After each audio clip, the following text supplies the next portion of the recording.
cancer. It took her in 11 months. I still remember the smell of the hospital room. Lemon cleaner and something underneath it that didn't have a name. I remember Daddy holding her hand. I remember Wyatt crying so hard he made himself sick, and the nurse bringing him a PD Greyhound bus dropped my twin brother and me on a gravel road in eastern Tennessee with $37 between us and a brass key heavier than it should have been. Wyatt looked at me with those tired eyes of his. The same gray-green eyes our mama had. He set down his trash bag on the side of the road and said, "Della, if Pa Eddie didn't want us all these years, why did he leave us everything?" I didn't have an answer. Not yet. But the answer was waiting for us inside a broken-down farmhouse 3 miles down that gravel road. And what we'd find there was going to change everything we thought we knew about our family. Let me back up. Let me tell you how we got here. My name is Adelaide Caldwell, but everybody who loves me calls me Della. My brother is Wyatt. We're twins, 18 years old, born 7 minutes apart on a hot September morning in Memphis, Tennessee.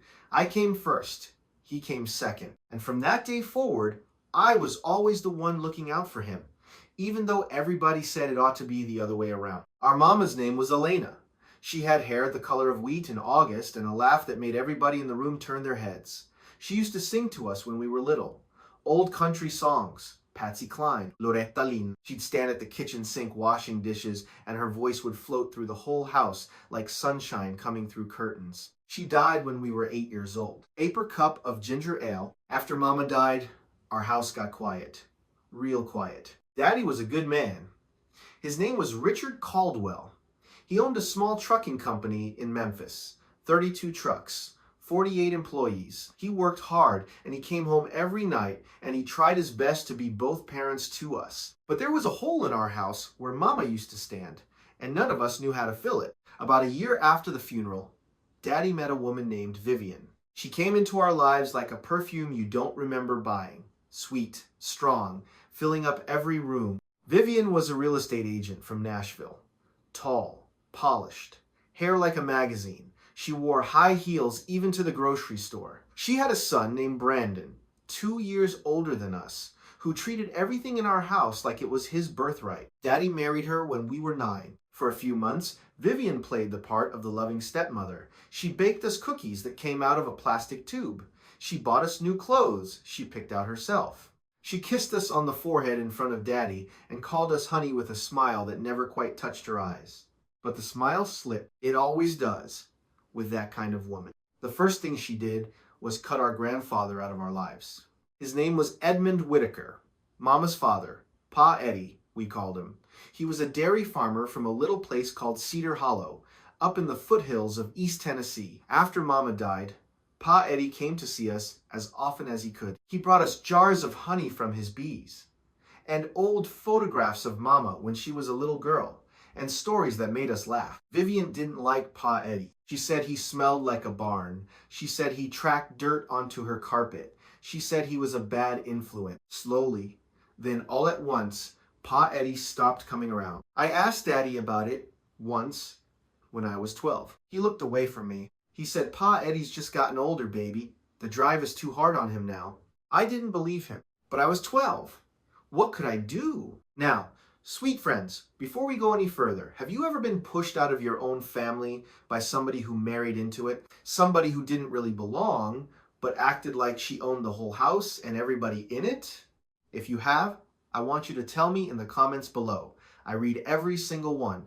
And if this story is already touching something in you, do me a favor and tap that subscribe button. It means more than you know. Now, let me tell you what happened to my daddy. 6 months ago, on a Tuesday in October, Daddy didn't come home from work. He didn't come home at 7. He didn't come home at 8. At 9:30, the phone rang. It was the hospital. Daddy had collapsed at his desk.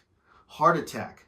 He was gone before the ambulance even got there. He was 51 years old. I don't remember the funeral. Not really. I remember the smell of lilies. I remember Wyatt's hand in mine, his fingers so cold. I remember Vivian in a black dress that cost more than most people make in a month, dabbing her eyes with a silk handkerchief, while the photographers from Daddy's company gathered around her like she was the widow in a movie. I remember one other thing, just one. I remember Pa Eddie standing at the back of the church. He was old, stooped. His suit was older than I was. He held an old man's hat in his hands, and he looked at me and Wyatt from across that whole church, and his eyes were wet. Vivian saw him, and her face went hard. She whispered something to her son Brandon, and Brandon walked over and said something to Pa Eddie, and Pa Eddie nodded once, slow, and turned and walked out. But before he left, he came past me. Just for a second, he pressed a folded scrap of paper into Wyatt's hand and squeezed his shoulder and said, "When you're ready, you find me. I'm sorry I waited so long." Then he was gone. Wyatt didn't show me that paper for 3 months. 2 weeks after the funeral, Vivian called us into the dining room. She had a lawyer with her, a man I'd never seen before. Sharp suit, sharp face. He set a will down on the table. Daddy had left everything to Vivian. The house, the company, the savings, the life insurance, everything. She said she'd take care of us, whatever that meant. She said we had to be grateful. She said it was Daddy's wish. I'm not stupid, friends. I took business math at Memphis Central. I worked summers in Daddy's office filing papers. I knew his signature like I knew my own. The signature on that will was wrong. The R was too round.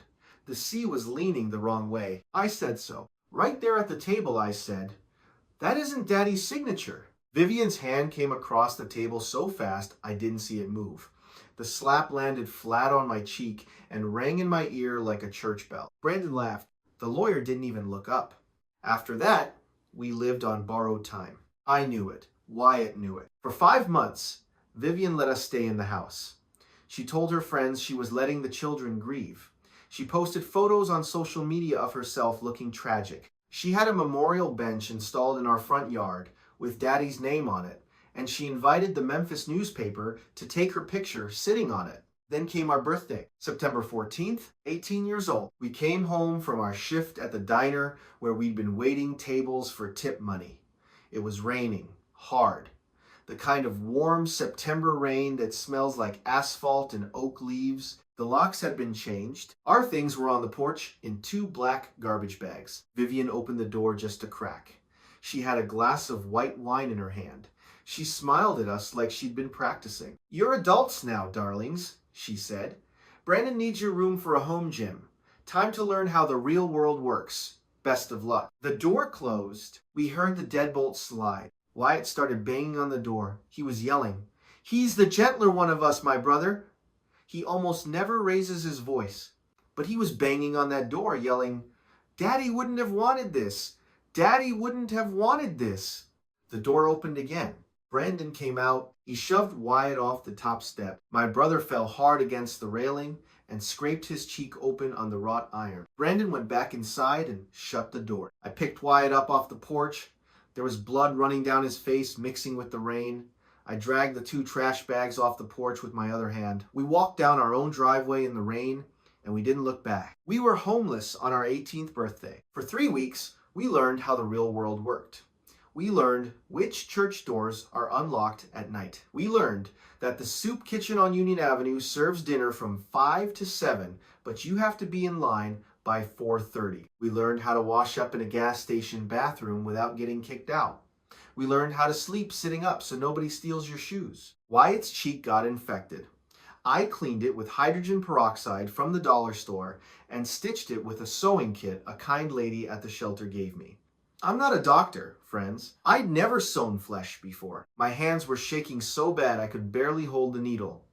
Wyatt kept saying, "It's okay, Della, it's okay, you're doing fine," even though he was the one bleeding. We slept in a park behind the public library on the worst nights. There was a stone angel in the corner of that park, some kind of memorial. I used to sit and look at her face and pretend she was Mama. It was on the 22nd day that the letter came. A woman named Mrs. Hattie at the women's shelter on Union Avenue found me. She was the lady who ran the kitchen there. Gray hair pulled back in a bun, kind eyes behind silver glasses, hands that had served thousands of bowls of soup to people like us. She pressed a crisp white envelope into my hands. Real paper, heavy, embossed in gold. Ashby and Sons, Attorneys at Law, Cedar Hollow, Tennessee. I tore it open with hands that were dirty under the fingernails. It was a summons concerning the estate of Edmund Whittaker, our grandfather. Bah, Eddie. Wyatt and I read it twice, sitting on a bench outside the shelter. Wyatt pulled the folded paper from his shoe. The paper Pa Eddie had pressed into his hand at the funeral 6 months ago. He showed it to me for the first time. It said, "When you're ready, find me at this address." The address was Cedar Hollow. Wyatt looked at me. "Della," he whispered. "He wanted us. He wanted us all along." I held that piece of paper in my hand, in the rain, on a bus station bench in Memphis. And for the first time in 6 months, I felt something other than grief. I felt hope. We bought 2 bus tickets with our last $40. The Greyhound left at midnight. The ride to Cedar Hollow took 6.5 hours. I watched the city of Memphis fall away in the window. The yellow streetlights gave way to highway. The highway gave way to 2-lane road. And then the 2-lane road climbed up into the foothills of the Smokies, and for the first time in my life, I saw country I hadn't seen before. Friends, if you've ever ridden a bus through the Tennessee hills at dawn, you know what I mean. The mist comes up off the hollers like steam off a coffee cup. The trees were just starting to turn red and gold and a deep, soft orange. There were little farmhouses tucked into the folds of the hills with smoke coming up from their chimneys. There were cows standing knee-deep in foggy pastures. There were old wooden barns leaning into the morning light like they were tired but still standing. I'd lived in Memphis my whole life. I'd never seen anything like this. Wyatt slept against my shoulder for most of the ride. His cut was healing. The infection was almost gone. He hadn't slept a full night in weeks. I let him sleep. The bus dropped us off in a little town called Cedar Hollow at 7 in the morning. The whole town was just one main street, 4 blocks long. There was a feed store and a hardware store and a Methodist church with a white steeple and a diner with red vinyl booths in the windows. There was an old Coca-Cola sign painted on the side of a brick building, faded so soft you could barely read it. We walked to the lawyer's office. The door said Ashby & Sons, established 1947. But there was just one Ashby left. His name was Cornelius. Everybody called him Corny. He was 65 years old with round wire-rimmed glasses and a brown cardigan that had little leather patches on the elbows. He met us at the door himself. He took one look at our trash bags and our dirty faces and Wyatt's healing cheek, and his eyes filled up. He said, "Lord have mercy. Children, come in. Come in here right now." He sat us down in chairs that smelled like pipe tobacco. He poured us coffee in heavy ceramic mugs. He set out a plate of biscuits with butter and honey. We ate 4 biscuits each. I'm not proud of how fast we ate them, but Corny didn't say a word. He just kept pouring coffee. When we were full, he sat down across his old oak desk from us, and he folded his hands, and he said, "Children, I need to tell you about your grandfather." He paused. He looked at his hands for a long moment. He said, "Your grandfather passed 3 weeks ago. He went peacefully in his own bed at 89 years old. He'd been preparing for the end for a long time. The last time I saw him, he told me, 'Corny, my babies are coming soon. I can feel it. You make sure they find what's theirs.'" Wyatt made a small sound beside me, like a sound a child makes. I reached over and took his hand. Then Corny pulled out a shoebox, a plain cardboard shoebox. He set it on the desk in front of us. "Eddie wrote to you both," he said. "Every birthday for 10 years. Started right after your mother passed. Every September 14th, regular as the seasons. He'd bring me the letters and ask me to mail them from my office because he didn't trust his own post office. He thought somebody was tampering with his mail." Corny opened the box. It was full of envelopes, dozens of them, all addressed to me and Wyatt, all stamped "Return to Sender, address unknown." I picked up the top envelope. The handwriting was shaky and beautiful and old-fashioned, the kind of handwriting they don't teach anymore, the kind your grandmother used to have. Vivian had changed the address on file at our post office. Every letter Pa Eddie sent us for 10 years had come back to him. I opened one. It was from our 15th birthday. It said, "My dear Della and Wyatt, I think about you every day. I hope you are growing up tall and strong. I hope someone is reading to you at night. I tried to come and see you last spring, but Vivian wouldn't let me past the gate.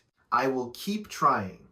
I will never stop trying. If you are reading this someday, please know you have a grandfather who loves you more than the sky. All my love, Pa Eddie. I put the letter down on the desk. I put my face in my hands, and for the first time in 6 months, since Daddy died, since Vivian threw us out, since the worst things in the world happened to us, I cry. Not little tears, not the tears you cry in front of people. The other kind, the kind that comes up from somewhere deep and shakes your whole body and won't stop and doesn't care who sees. Wyatt cried too. We sat in that lawyer's office and we cried and we held each other's hands across the corner of his desk. Corny got up and quietly closed the office door. He turned the open sign to closed. He sat back down and he waited. He didn't try to fill the silence. He didn't say, there. He just waited with us, like a man who understood that some kinds of crying need to finish on their own. After a long time, when we were quiet again, he said, now, your grandfather left you the farm. Friends, can you imagine that moment? Sitting in a stranger's office, finding out a man you thought never wanted you had been writing you letters every single birthday of your life. Letters somebody hid from you on purpose? If your heart felt that, give this video a like and tell me down in the comments. Do you still keep letters from somebody you loved who's gone?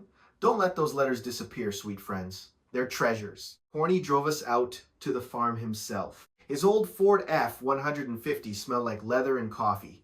The radio was tuned to a station that played gospel. We rode in silence, watching the hills roll by, and Corny didn't try to fill the quiet. The farm was 3 miles outside of town. We turned off the main road onto a long gravel drive lined with cedar trees. Mama's favorite tree, cedars. She used to say the smell of cedar wood was the smell of safety. The drive opened up into a clearing, and there it was. A white farmhouse with a wraparound porch. The paint was peeling. The shutters needed work. One of the porch railings had collapsed and was lying in the grass. The front yard was so overgrown you could barely see the walkway. There was a red barn off to one side, leaning a little, but still standing. There was a fence around what used to be a pasture. There were apple trees gone wild with fruit. There was a creek somewhere. I could hear it. 180 acres. Wyatt and I stood in front of that house with our 2 trash bags at our feet, and we couldn't say a word. Corny put a hand on each of our shoulders. Welcome home, he said. I heard a truck engine. A red Ford pickup, even older than Corny's, came up the gravel drive. It pulled up beside us, and a man got out. 70 years old, easy, tall, wiry. He was wearing overalls and a cap that said Henderson Feed and Seed. His hands were the kind of hands a man gets from 60 years of pulling calves and stacking hay. He took off his cap. He looked at me and Wyatt, and he started to cry. Just stood there in the gravel and cried. Lord, he said, you got her eyes. Both of you. You got Elena's eyes. He came forward and he hugged us. He smelled like hay and motor oil and Old Spice. He hugged us like he'd known us our whole lives. His name was Earl Henderson, but everybody called him Pop. He'd been Pa Eddie's best friend for 53 years. Now, he said, wiping his face with a red bandana from his pocket, my wife Wanda sent over a pot roast. It's in the back of the truck. Carrots, potatoes, gravy, the works. We figured you'd be hungry. And there's a casserole from the church ladies, and a peach pie from Loretta down at the diner, and a basket of biscuits from Mrs. Patterson. We've been getting ready for you for a week, ever since Corny said you were coming. I started crying again. Wyatt was already crying. Pop hugged us both. Eddie was my best friend for 50 years, he said. We milked cows together. We raised barns together. I held him the day he buried your mama, and he made me promise. He made me swear on the Bible that when you youngins finally came home, this town was going to take care of you. And honey, we are going to take care of you. That was our welcome home. A pot roast in the back of a pickup truck, an old man crying in the gravel, a house with peeling paint and a heart still beating inside it. That night, our first night in Pa Eddie's house, we slept on the living room floor on an old quilt Pop's wife sent over. There were crickets outside the broken windows. There was an owl somewhere in the woods. There was no traffic, no sirens, no yelling neighbors, just the slow, steady breath of a house that had been waiting for somebody to come home. I lay awake a long time. I thought about Mom. I thought about Daddy. I thought about Pa Eddie writing those letters by lamplight in this very house year after year, never knowing if they'd reach us. I thought about Vivian, and somewhere in the dark, I made myself a promise. She wasn't going to win. Not this time. Morning came in slow. I woke up to the smell of coffee. Real coffee from a percolator. The kind Mama used to make on Sunday mornings. For a half a second, lying there on that quilt with the light coming through the windows, yellow and warm, I forgot everything. I forgot Daddy was gone. I forgot Vivian. I forgot the past 6 months. I just smelled that coffee. And I thought I was 9 years old. And Mama was in the kitchen. Then I remembered. I got up. Wyatt was already awake. He was sitting at the kitchen table with Pop Henderson. Pop had brought a propane camp stove and a percolator and a bag of coffee from the diner. They were drinking coffee together like men who had known each other their whole lives. Pop got up when I came in. He poured me a cup. He pushed the sugar bowl toward me. He said, "Now, we got work to do." Friends, I'm going to tell you what we did over the next 3 weeks. Because if you've ever rebuilt anything, a house, a marriage, a life, you know that you don't think about the big picture. You can't. You'd lose your mind. You just do the next small thing in front of you. The next small thing, and the next, and the next. Pop brought us tools. A push mower, a wheelbarrow, a pickaxe for the worst of the yard. He brought us paint scrapers and sandpaper and lengths of lumber to replace the porch railing. He didn't ask. He just brought what we needed. His daughter came too. Her name was Becca May, 19 years old, 1 year older than me. She had freckles and long red hair she kept in a braid down her back, and she worked at the Henderson Feed and Seed store her daddy owned. She came out the second day with a plate of cinnamon rolls and a smile that hadn't seen any tragedy in it yet. Pa Eddie used to come to the feed store every Tuesday, she said, sitting on the porch steps with her boots stretched out in front of her. He'd buy 50 pounds of layer pellets and stand there for an hour talking about you two. He had a little wallet with 2 school pictures in it. He showed everybody. She pulled out her phone. "I took a picture of those pictures one day," she said. "Hold on." She turned the phone toward us. It was our 2nd grade school photos. Mine with 2 missing front teeth. Wyatt's with a cowlick that wouldn't lay down. Pa Eddie had carried those pictures in his wallet for 10 years. I had to walk around to the back of the house and sit in the grass for a while. Wyatt found me there. He sat down beside me. He didn't say anything. He just sat with me. That's the gift of a twin, friends. You don't have to explain. By the end of the first week, we had cleared the yard. 40 trash bags hauled to the road. The porch was almost finished. We patched the worst of the holes in the roof using Pop's nephew, Caleb, who came over with a pickup truck full of shingles and refused to take a dime for them. I got a job at the diner. The woman who owned it was named Loretta Buchanan, 62 years old, with hair dyed black from a box and a laugh that could fill a parking lot. She owned a place called Loretta's Kitchen, right in the middle of Cedar Hollow. Red vinyl booths, black and white tile floor, a jukebox in the corner that still worked.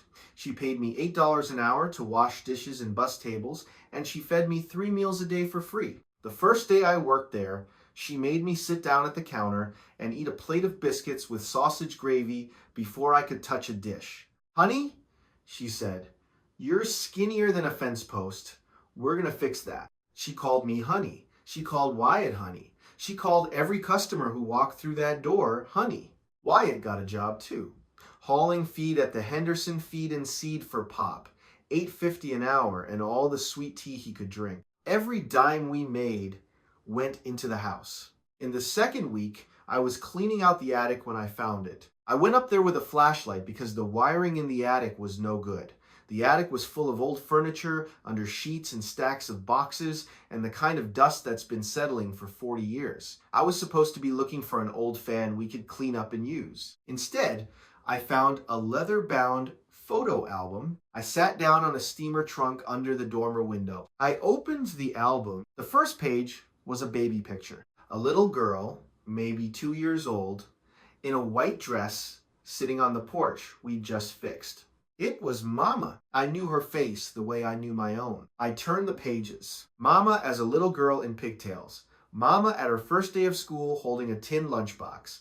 Mama as a teenager sitting on a fence post with her arms around a young Pa Eddie. Mama at her high school graduation in a blue cap and gown. Mama and Pa Eddie standing in front of this very house, smiling. There were pictures I'd never seen. Whole years of my mother's life I didn't know. The last picture in the album was her wedding day.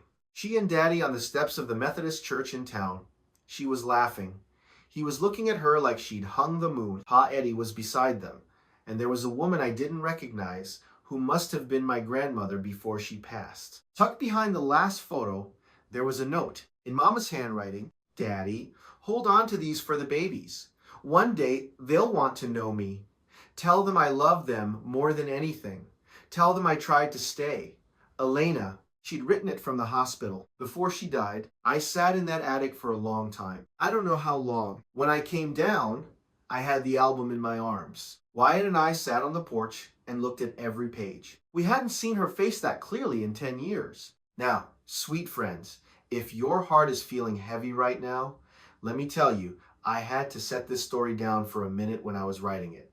Sometimes a story brings back the people you lost. Sometimes it makes you remember a mama or a daddy or a grandmother who isn't here anymore. If that's you tonight, just let yourself feel it. There's no shame in it. And tell me down below, what's a photograph you have of somebody you love? I want to hear about them. They deserve to be remembered. The third week was when Wyatt found the first letter. He was patching the wall above the mantel. There was a crooked picture frame holding an old print of a forest scene. He took the frame down to straighten it, and a yellow envelope fluttered out and landed on the hearth. It had Wyatt's name on it, in Pa Eddie's shaky, beautiful handwriting. To Wyatt and Della, if you are reading this, you have come home. Wyatt opened it. He read it out loud. My grandbabies, if you're reading this, you found this house. Good. I have been waiting for you for a very long time. This house has secrets. Your grandmother and I built it with our own hands when we were younger than you are now. We raised your mama in it. We hid things in it, things that would keep us all safe if the worst came. The worst has come. I am sorry. I tried. Start by looking where the heart used to beat the strongest. Be patient. Be careful. Be smart. I love you forever. Pa Eddie. We sat with that letter for a long time. Where the heart beats strongest, Wyatt said. The kitchen, I said. The hearth? We started searching. We searched the hearth that night. Loose stones. Hidden panels. Nothing. We searched the kitchen. Floorboards. The pantry. Nothing. We searched the master bedroom upstairs, where Pa Eddie used to sleep. Then, on the third day, Wyatt stopped in the upstairs hallway. He was looking at a small door under the eaves. Della, he said, come here. He pushed the door open. It was a child's bedroom. A tiny bed under a sloped ceiling. Wallpaper with little blue trains on it. A wooden toy chest with chipped paint. A child-sized rocking chair. And on the door frame, just inside the room, 3 little marks had been carved with a pocket knife. Rikie, 1978. Rikie, 1981. Rikie, 1984. Growth marks. Daddy's growth marks. This was my father's childhood bedroom. Friends, I want you to stop and think about that for a moment. Vivian had told us, our whole lives, that Daddy grew up in Nashville, that his family was nothing special, that his parents were dead, and there was no one on his side worth knowing. She'd lied about everything. Daddy grew up in this house. He grew up here with Pa Eddie. There was a story here, a whole story we didn't know, and Vivian had buried it. That's when we heard the car. Up the long gravel drive. It wasn't Pop's pickup. It was a white Mercedes SUV. I knew that car. I'd grown up watching that car pull in and out of our driveway in Memphis. Vivian, she got out of the driver's side in white pants and high heels that sank an inch into the gravel. Brandon got out of the passenger side in a polo shirt and sunglasses and a smirk I wanted to slap off his face. I picked up the iron poker from beside the fireplace before I went out to meet them. Wyatt came with me, holding a framing hammer. Vivian smiled the smile, the one that doesn't reach her eyes. Oh, look at you both, she said, living in this little dollhouse. How quaint. Get off our property, I said. She laughed. Like I told a joke? Della, sweetheart, I came all this way to make you an offer. The land is worth something, to the right buyer. We've spoken to a developer who's interested. $8,000 cash today. You walk away. We never see each other again. Doesn't that sound nice? Get off our property, I said again. Brandon stepped forward. He still had that smirk on his face. He still had the bruise on his knuckle from where he'd shoved Wyatt off the porch in Memphis. He said, Mom is trying to be nice. You should listen to her. Otherwise, accidents happen. Old houses like this, they're not safe. I felt Wyatt tense beside me. But before either of us could speak, an engine rumbled up behind the Mercedes. Pop Henderson's red Ford pickup. Pop got out slow. He always moved slow. He walked around the front of his truck with a cell phone in one hand, held up high so they could see it. Morning, Pop said. Sheriff Bowman is on speed dial here. Y'all best be on your way. Brandon laughed. Old man, this isn't your business. Son, Pop said, real quiet. I've been Eddie Whitaker's neighbor for 53 years. These children are my family. You threaten them on this property again, I'm going to make it my business in a way you won't like. Now get in your fancy car and drive away. Vivian stared at Pop. Pop stared right back. She got in the Mercedes. Brandon got in beside her. They drove away. When they were gone, Pop put a hand on my shoulder. You all right, darling? I nodded, but I wasn't, because I knew then what Vivian was capable of. I'd always known, but I hadn't known how far she'd go. Friends, if you're still here with me, and I hope you are, let me ask you something. What would you do if a woman like that came back into your life?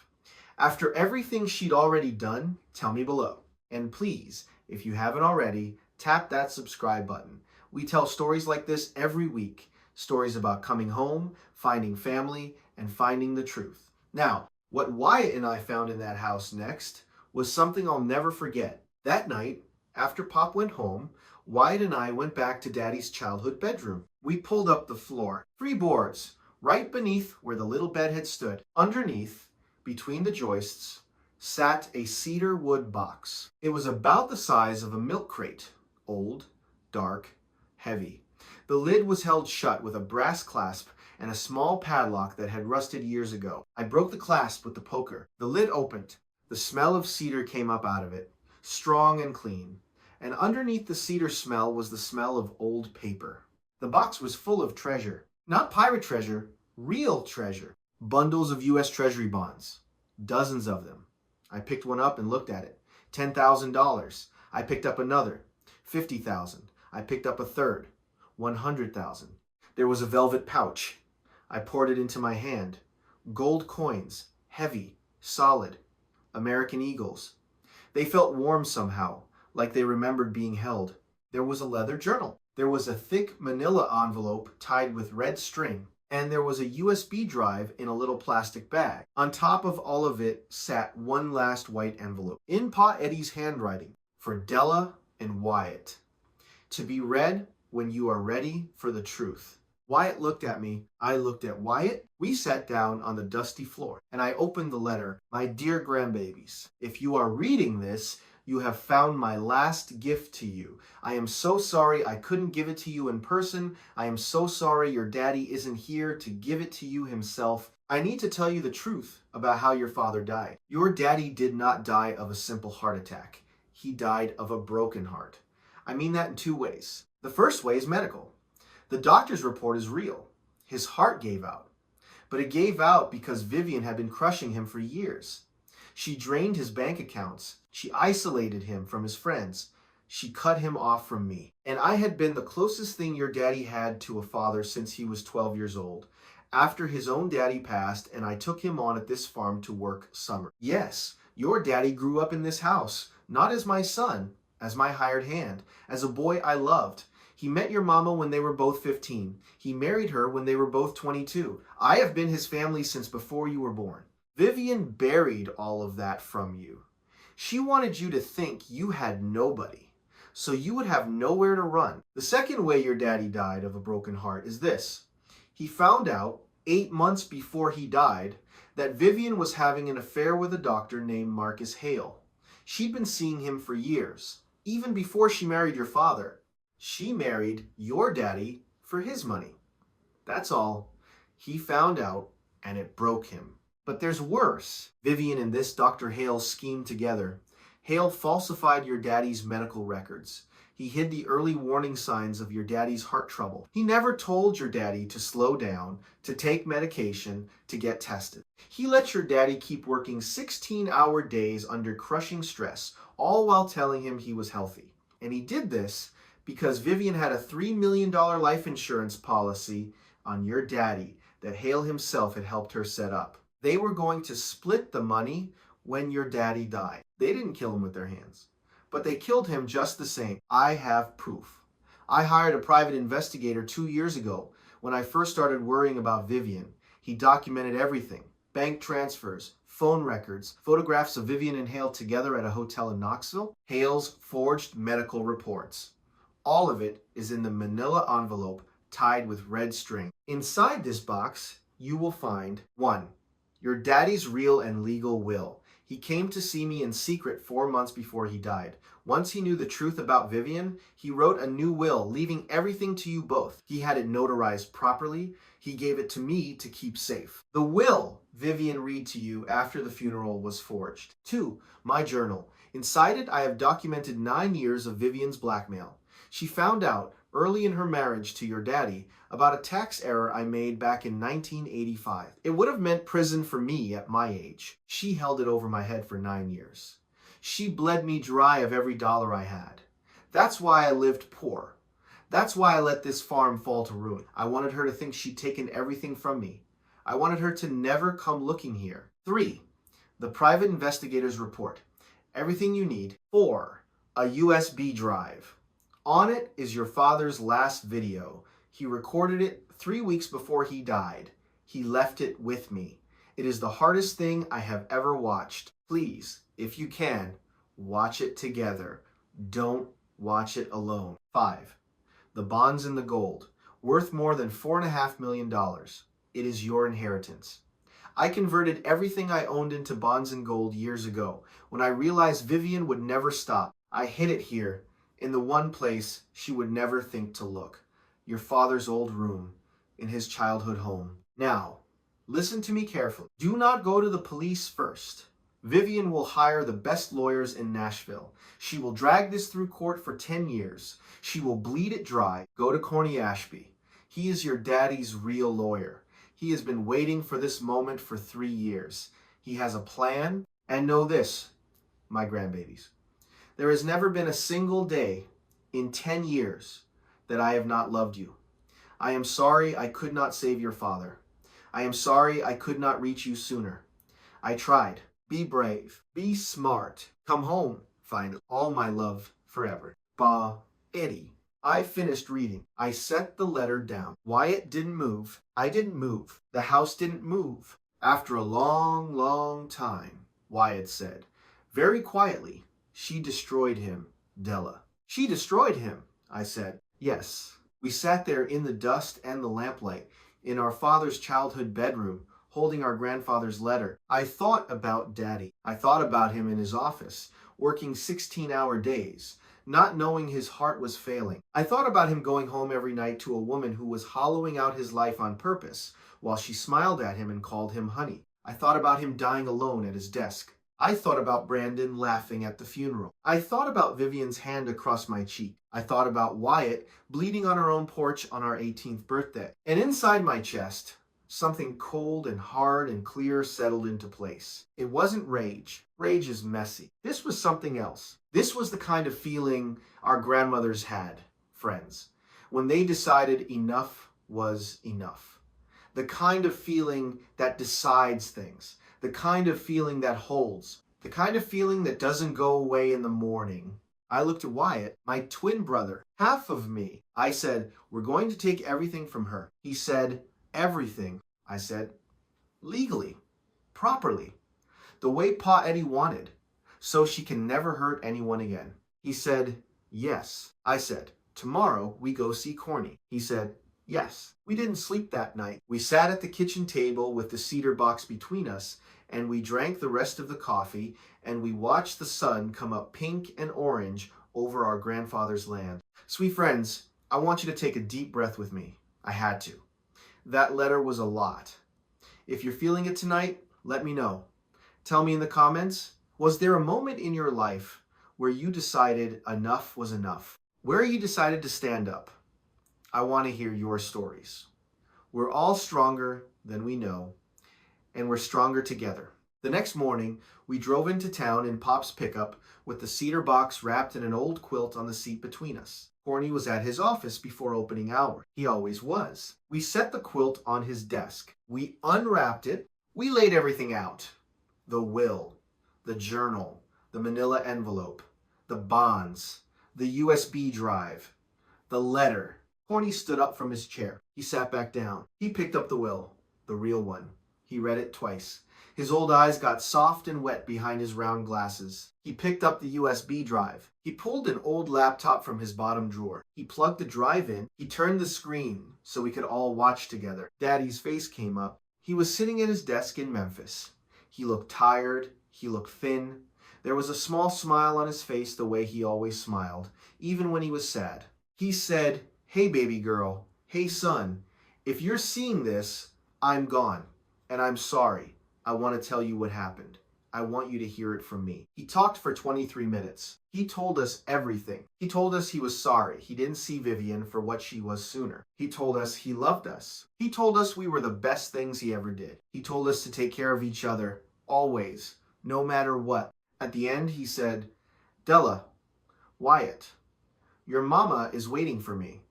So if I have to go, I get to see her again. There's a gift in that. Don't be too sad. Live big lives. Love each other. And when you find out the truth, and you will, don't let it eat you up. Make it into something good. Make something beautiful from it. That's how you beat the bad people. You build something they could never build." He smiled. "I love you both. Forever. To the moon. I'll see you again someday." The screen went dark. Corny took off his glasses. He wiped them on his cardigan. He said, "Children, I have been waiting 3 years to help you. Your father came to me 8 months before he died. He came here to this office in secret. He sat in that very chair. He told me the whole story. He had me draw up the new will. He gave me a sealed letter to give to you only if certain things came to pass. He said, and I'll never forget it. He said, 'Corny, if my babies ever walk through that door, you make sure that woman pays for every dollar and every day.'" Corny put his glasses back on. He said, "Now, here is how we are going to do it." What followed, friends, was the most surprising 5 weeks of my life. Corny told us, and Pa Eddie had said the same in his letter, we couldn't just walk into the police station and dump everything on the desk. Not yet. Vivian was rich now. She had Daddy's company. She had Hale on her side. She had lawyers in Nashville who knew how to bury a case in motions for 10 years. If we wanted to take her down clean, we had to make her commit one more crime. A federal crime. A crime so big, so well documented, that the FBI would come in and freeze every asset before she even knew she was caught. So we set a trap. Corny set up a shell company. He called it Whitaker Heritage Holdings, LLC. I liked the name. It was Pa Eddie's name. He was going to be in on it, even from heaven. Through a broker in Nashville, Whitaker Heritage Holdings approached Vivian with an offer. We wanted to buy Daddy's trucking company. We wanted to buy the Caldwell estate in Memphis. Total offer. $12 million. Cash. Quick close. No questions. But there was a condition. To finalize the deal, Vivian had to sign a sworn federal affidavit certifying that the will granting her ownership was authentic, and that there were no other heirs with a legitimate claim. It was bait. Beautiful, perfect bait. Because once she signed that affidavit, she would have committed federal fraud, knowingly, in writing.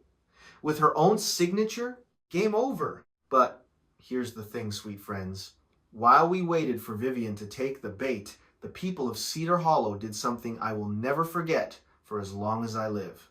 They started showing up. Pop Henderson and 3 other farmers came one Saturday and rebuilt our entire front porch. Loretta and the church ladies came on a Sunday after services with 5 casseroles and a chocolate cake and a hand-stitched quilt that they laid across my bed. Becca May came every weekday after work to help me sand and prime the kitchen cabinet. Wanda Henderson taught me how to make biscuits. Real biscuits. Not the kind that come out of a tube. She showed me how to cut the butter in cold. She showed me how to fold the dough exactly 7 times. She showed me how to test the oven with my hand the way her mama showed her. Pastor Calvin Williams from the Methodist Church on Main Street came out one Tuesday afternoon with his Bible in one hand and a toolbox in the other. He was a tall, gentle black man with the deepest voice you ever heard. He prayed over our house, and then he stayed for 4 hours and helped Wyatt fix the back door. A boy named Tucker, who Becca May had a quiet, blushing thing for, I could see, came over to help with the roof. A woman named Mrs. Bell, who I'd seen at the diner, came over and pruned our apple trees and didn't say much, but smiled at me when she left. A man named Henry, who ran the hardware store, gave us a discount on paint and pretended he didn't. This is what I want you to know. These were people who did not know us. We had walked into Cedar Hollow as 2 homeless teenagers with trash bags, and these people, who had nothing to gain, opened their lives to us. Because Pa Eddie had asked them to, because that's what people in a small town do. Because real love is not a feeling. Real love is showing up. Friends, have you ever seen a community come together like that, where neighbors bring you casseroles and pray for you on Sunday and fix your roof on a Tuesday? Tell me in the comments. Have you experienced that yourself? I think a lot of you have. I think a lot of you are the casserole. I think a lot of you are the one praying on Sunday. And I want you to know what you do matters more than you'll ever know. While the community took care of us, Corny took care of the case. He flew to Knoxville and met with the FBI office. The agent assigned to the case was named Detective Silas Rourke, late 50s, salt and pepper hair, quiet voice, the kind of man who sized up a room without ever seeming to look at it. When Rourke read Pa Eddie's journal and the private investigator's report, he stood up from the table and walked to the window. He didn't say anything for a long time. Then he said, "How fast can you bring her here?" Corny said, 3 weeks. We've got a meeting set up to sign the sale paperwork. Rourke turned around. He said, "I'll be there. I'll come in as a compliance officer from the holding company. She won't know who I am until we're ready." Then he said something I'll never forget. He said, "Mr. Ashby, I'm going to tell you something. Once we've got her in custody, we're going to subpoena Hale's records." In my experience, when a doctor is willing to falsify documents for one person, he's done it before, and he'll do it again. Sure enough, within 10 days of Rourke's team starting their investigation, they found that Dr. Hale had falsified medical and insurance documents for several wealthy clients over many years. He had a whole side business of fraud. Vivian wasn't his first, but she was going to be one of his last. The FBI moved fast. They arrested Hale at his home in Knoxville on a Thursday afternoon. He cracked within hours. By Friday morning, he was naming names. Vivian's was the first. But here's the thing. The FBI asked us. They asked us specifically not to act on that information yet. They wanted Vivian to sign the affidavit first. They wanted the federal fraud charge locked in. They wanted to bury her under so many counts she could never come up. So we waited. We let Vivian come to us. The meeting was set for a Wednesday morning. In Corny's law office, the morning of, I put on a charcoal gray suit Loretta had taken me to buy in Knoxville. I had my hair done at a salon Becca May took me to. I looked in the mirror and I didn't recognize the woman looking back. She wasn't the girl who'd slept under a stone angel in Memphis. She wasn't the girl who'd been slapped at a dining room table. She was somebody else. She was somebody Vivian wouldn't recognize. Until it was too late. Wyatt wore a navy suit. He shaved. His cheek had healed clean, but I could still see the scar if I knew where to look. Pop drove us to town. He didn't say much. When we got out of the truck, he gripped Wyatt's shoulder and then mine. He said, "Your grandpa is watching, you know. So is your daddy. So is your mama. They're all watching right now. Make them proud." Vivian arrived at 10 o'clock sharp. She wore a red Chanel dress with diamond earrings. Brandon was in a suit that didn't fit him quite right. They sat at the long conference table on one side. Corny sat at the head. Beside Corny sat Detective Rourke. But today, in a quiet gray suit, he had a different name. Corny introduced him as Mr. Stevens, compliance officer for Whitaker Heritage Holding. Vivian shook his hand without a second glance. That was her first mistake of the morning. She flipped through the paperwork without reading it. I assume the funds will wire immediately on signature, she said. Of course, said the broker.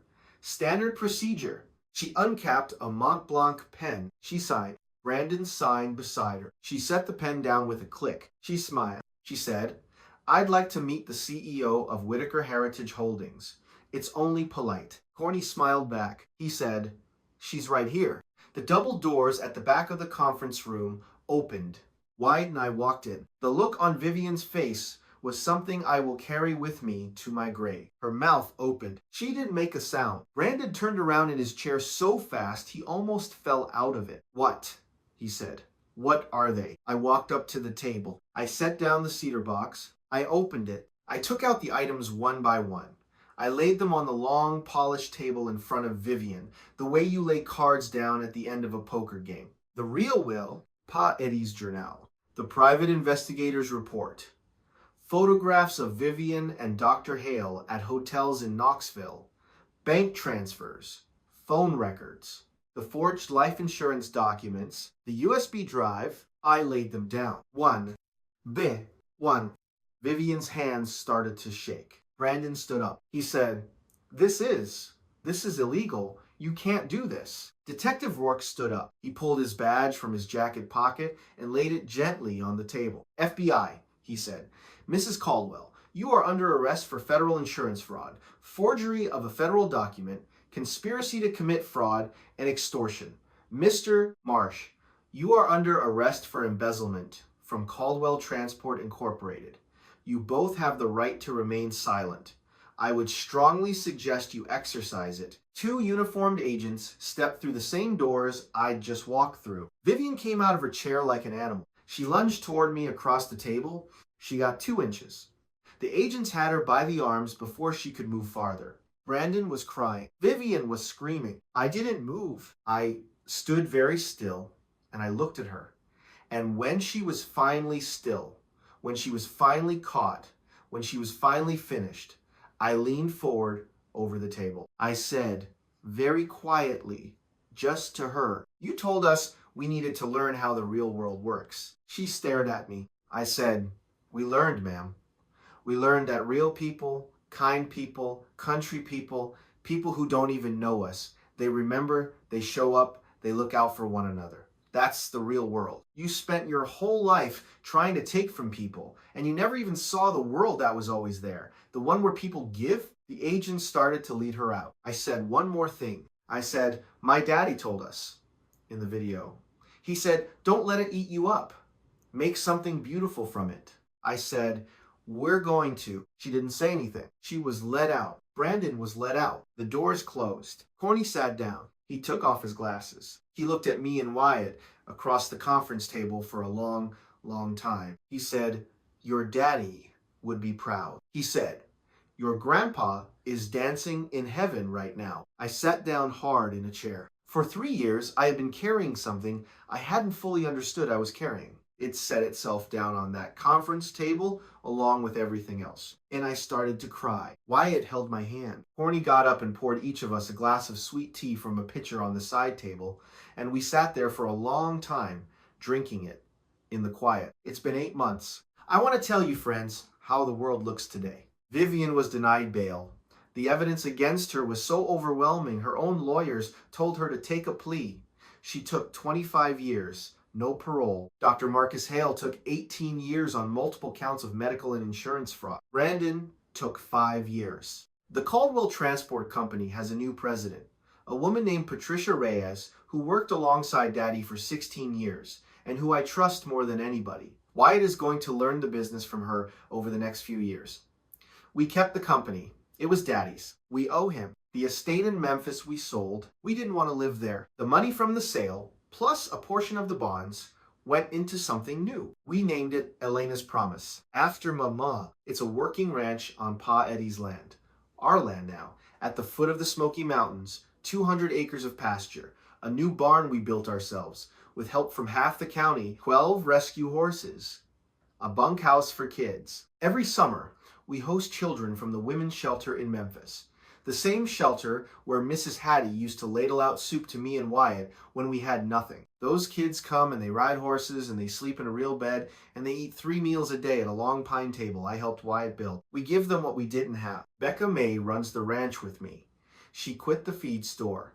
Pop wasn't even mad. He said it was about time she did what she really loved. She moved into a little cottage we fixed up beside the barn. Tucker, the boy who helped us with the roof.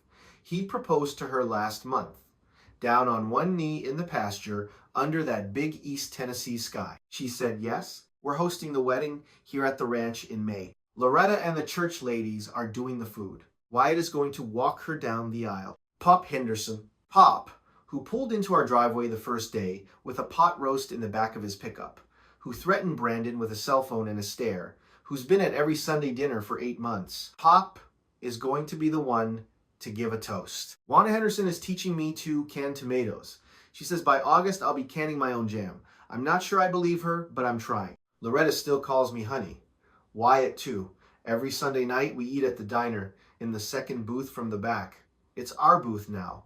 Loretta keeps it open for us. She put a little brass plaque on the wall above it. The plaque says, "Reserved for the Caldwell twins. Cedar Hollow is your home." I cry every time I look at it. I never get used to it. I don't think I want to. Pastor Calvin Williams welcomed me into the choir. I'm not the best singer. Mama was the singer. But the pastor says I sing like I mean it, and that's all God asks. The farmhouse is finished. White paint, fresh and clean, a new metal roof, a wraparound porch we rebuilt from the joists up, a red barn that stands straight again, a pasture full of rescue horses, apple trees that bear fruit, and inside the house, on the wall above the mantel, where the heart used to beat strongest, hangs the leather photo album. It is open to a picture of Mama at 20, sitting on the porch steps, laughing. Beside it hangs a photograph of Pa Eddie. He's leaning on the porch railing in the morning light, looking at the camera with a face like he knew a secret. He probably did. Beside that is a photograph of Daddy, taken the year before he died. He's standing in front of one of his trucks with his arm around an employee, smiling that gentle smile. Below those 3 pictures, on a little shelf Wyatt built, sits the brass key. The key Pa Eddie left us. The key that opened a house and a story and a whole life. Some nights, when the work is done and the horses are settled and the kids are asleep in the bunkhouse, Wyatt and I sit on the porch steps with 2 cups of coffee. We don't talk much. We don't have to. We watch the sun go down behind the hills. The light goes pink and orange, and that deep soft purple, and the swallows dip down over the pasture catching their dinner, and somewhere a cow lows, and somewhere an owl calls, and the air smells like cedar and hay and rain coming. I think about Mama. I think about Daddy. I think about Pa Eddie in his lamplit kitchen, writing letter after letter to grandchildren he couldn't reach, never giving up for 10 long years. I think about Vivian in a federal prison in Kentucky, where she will spend the next 25 years. And I think she tried to bury our family. She failed. Our family is bigger now than it ever was. It includes Pop and Wanda and Becca May and Tucker. It includes Loretta and Pastor Calvin and Corny Ashby. It includes the children we host every summer. It includes the people who brought us casseroles and prayed for us on Sunday and fixed our roof on a Tuesday. Our family is the entire town of Cedar Hollow, Tennessee. Our family is anyone who has ever shown up. Daddy told us in that video, make something beautiful from it. We did, Daddy. We did. Friends, sweet friends. If you've stayed with me through this whole story, I cannot tell you what it means to me. Della and Wyatt's story is about a wicked woman who tried to bury 2 children alive. But more than that, it's a story about a grandfather who never stopped writing, a town that opened its arms, a daddy who, even from heaven, told his babies how to live. It's a story about how the real world isn't what the bad people tell you it is. The real world is the people who show up. So tonight, I want you to think about somebody who showed up for you. Maybe it was a long time ago. Maybe it was a neighbor. Maybe it was your own mama, your own grandmother, your own friend. Tell me about them in the comments. Say their name. Their kindness deserves to be remembered. And tell me, have you ever found home where you didn't expect to? Have you ever discovered, late in life, that somebody had been loving you all along, even when you didn't know it? If this story touched your heart, please subscribe. We tell stories like this every week, and share this with one woman in your life who might need to hear it tonight. Somewhere out there, somebody is waiting for a reminder that she is loved and there is always a way home. Until next time, dear hearts, somewhere, somebody is writing you a letter you haven't received yet. Somewhere, somebody is waiting to welcome you home. Good night, sweet friends. I'll see you soon.